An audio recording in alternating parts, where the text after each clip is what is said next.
أهلا وسهلا ومرحبا بكم. جاء الطالب مسرورا. The student came happy. دخل الأستاذ والطالب غائب. The teacher came in while the student was absent. مشى الأستاذ يتبعه الطالب. The teacher walked while the student was following him.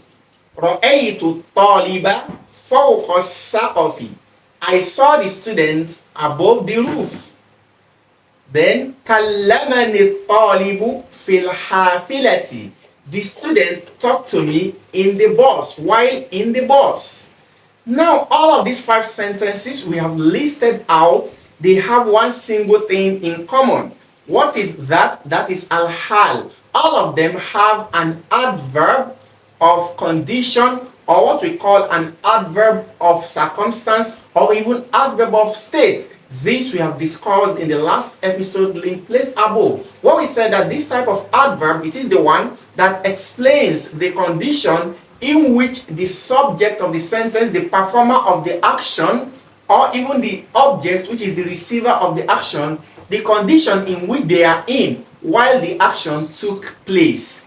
All of these 5 sentences have one thing in common, and what is that? They all have al-hal. What is al-hal? That is adverb of state, or adverb of condition, or even adverb of circumstance. This means that each of these sentences is showing the circumstance in which the subject or the objects of the sentences are in while the action took place. I will explain to you better. This al-hal is common and it is seen in all of the 5 sentences. But these 5 sentences are also different in different ways. Let's now go deeper into this. Looking at the first sentence, it says, جاء الطالب مسرورا. The student came happy. The word happy is masruran, as you can see. The student came happy, meaning that is the condition in which he came in. So this condition is called the al-hal. That is the word. Mark it out. Masruran. That is the word. Now, if you look at this word, it is just a single word. This means that this type of hal is coming in the singular form of al-mufrad, as a singular word. Okay, from here we can say that al-hal can appear as a single word.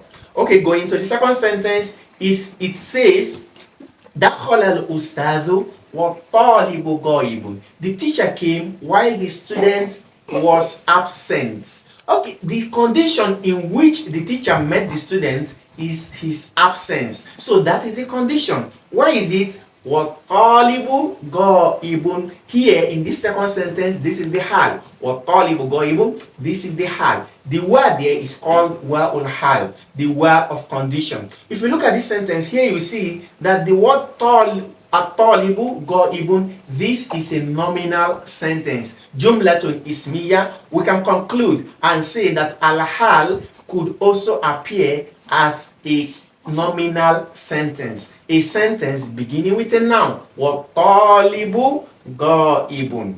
As we move on, you understand this better. Going to the third sentence, it says Mashal ustadhu. The teacher walked yatba'uhu talibu, while the student is following him. So what condition is the student while the teacher was walking? The student was in the condition of following the teacher. Look at the word yatba'uhu talibu. Yatba'uhu talibu, this is a complete sentence. The student is following him. But looking at it, it is appearing as the hal, which is the conditional statement in this, or the conditional adverb in this sentence. But this one is a verbal sentence, jumlatun fa'iliyya, because yatba'u is a verb which begins the sentence. This also means that a hal can appear as a verbal sentence, jumlatun fa'iliyya. Now coming to the fourth sentence, it says Ra'aytu taliba. I saw the student fawqa saqafi, above the roof or above the ceiling. What this means is that the condition in which I saw the student was while he was above the ceiling. So look at it, fawqa saqafi. This here is the conditional statement, or is the what? The adverb of state. The state in which the student is what? Fawqa saqafi. And the word fawqa is called zarf. What is zarf? It is called what? Adverb of time or either adverb of place. Fawqa, adverb of place. This also means that al-hal, the adverb of state or condition, could appear as zarfan. As you can see, fawqa saqafi. That is the condition. Going to the last sentence, it says, kallamani talibu. The student spoke to me fil hafilati, in the bus. So in which condition did the student spoke to me? While he was in the bus. So looking at the word fil hafilati, in the bus, that is the condition. So the word fi is harfu jarrin, a preposition, and al-hafila is majrur, the noun following it. This also shows that a hal, an adverb of condition, could be appearing as what? Jarrun wa majrur. That is a preposition and the noun. To summarize, we said all of the 5 sentences you have seen on the board, they all have al-hal. And what is al-hal? Al-hal simply means adverb of state or adverb of condition. And we said this adverb of condition can appear in 5 ways. The first one, if you can recall, it can appear as al-mufrad, as what? A single word, as we see in the first sentence. Second, it can appear as jumlatun ismiya, that is a nominal sentence, as you can see in the second sentence, or talibu goibun. It can, number 3, it can appear as jumlatun fa'iliya, a verbal sentence, as you see in example number 3, where it says yatba'uhu talibu. Now number 4, it can also appear as zarfan, that is an adverb of what? Place, or adverb of time, just as you have seen that what? Fawqa saqafi. And lastly, number 5, a hal can also appear as jarrun or majrur, a preposition and a noun. This is just an intro to this topic. Let's go out to our book and have an intensive discussion about this. Let's go on.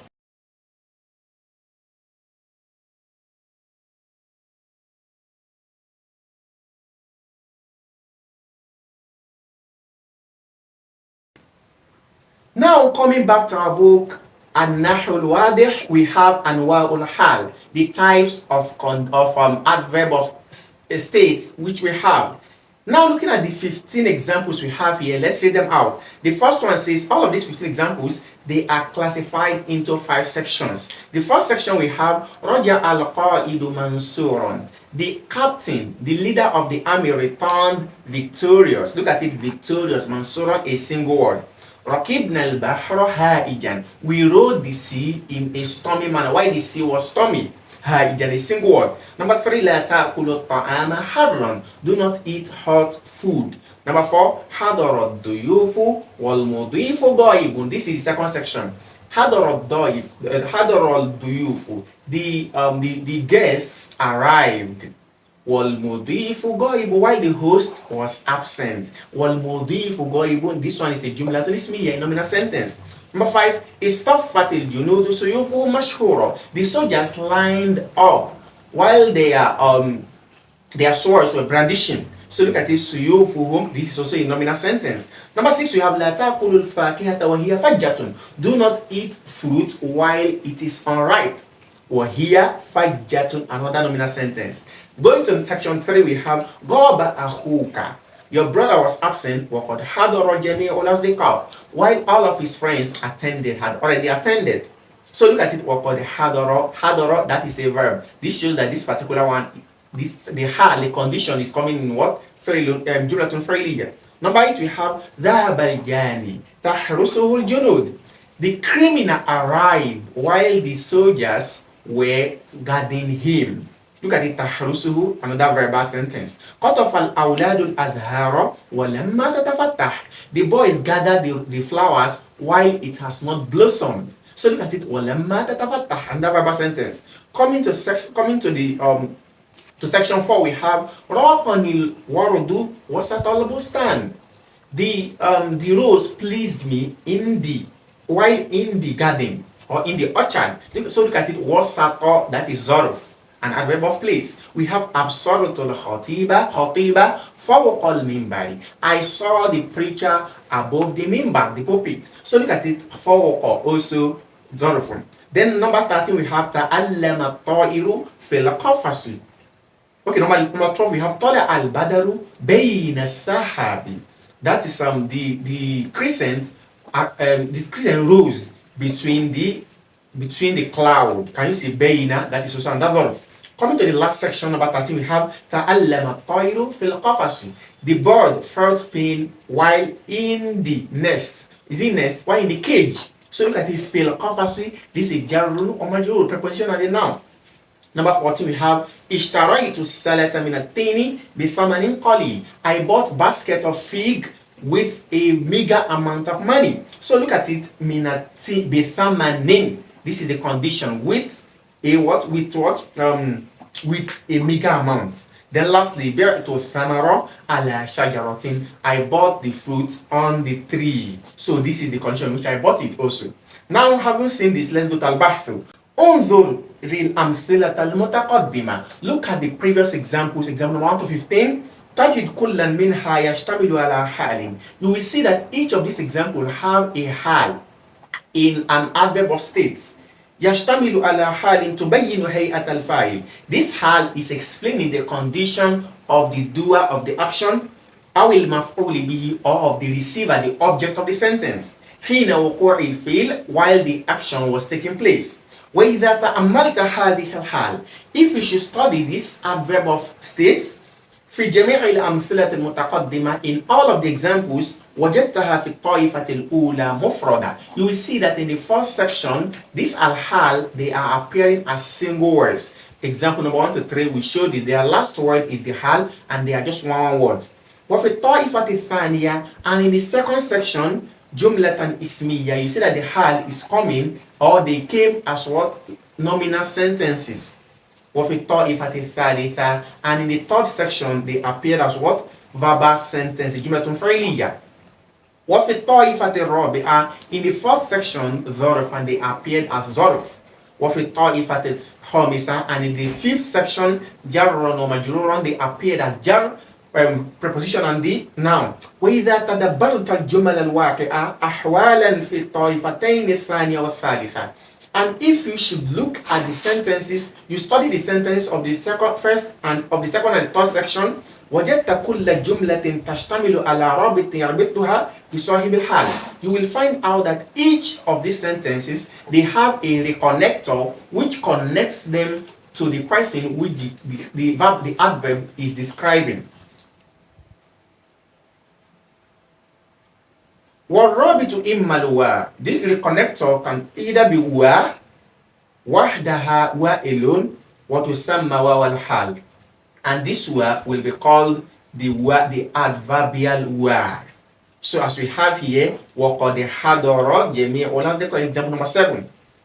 وإما الضمير وحده. It could also be just a pronoun which is the one that is the reconnector. وَإِمَّا هُمَا مَعًا, and sometimes you see that the pronoun and the word, they are joined together to reconnect the hal to the word that they are talking about. وَإِنَّكَ لَوْ تَتَبَّعْتَ جَمِيعَ الْجُمَلِ الْوَاقِعَةِ أَحْوَالًا لَمْ تَجِدْ بَيْنَهَا جُمْلَةً بِغَيْرِ رَابِطٍ الرَّابِطِ الْمَذْكُورَ.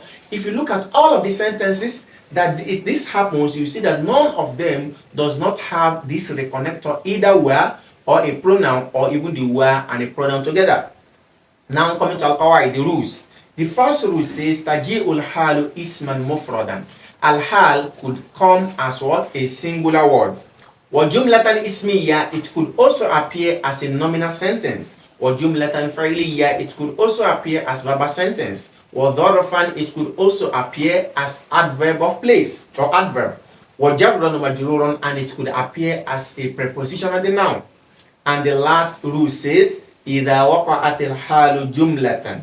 If al-hal, the adverb of condition, if the adverb of condition comes as a sentence, فَلَا بُدَّ لَهَا مِنْ رَابِطٍ يَرْبِطُهَا بِصَاحِبِ الْحَالِ. There must be a reconnector like where or pronoun which reconnects it back to what? To the sahib al-hal, which is the person that the hal is discussing about. وهو إما الواو فقط. This reconnector can either be wa alone وإما الضمير فقط, or it could be a pronoun alone وإما هما معا, or it could be the both of them together. With this, we come to the end of this session. Make sure you like, share with your friends, and hit on the subscription button to get frequent updates from us. Do not even forget to hit on the join button below to be a part of our membership for our members only content. Until we meet again, jazakumullahu khairan. Wassalamu alaikum.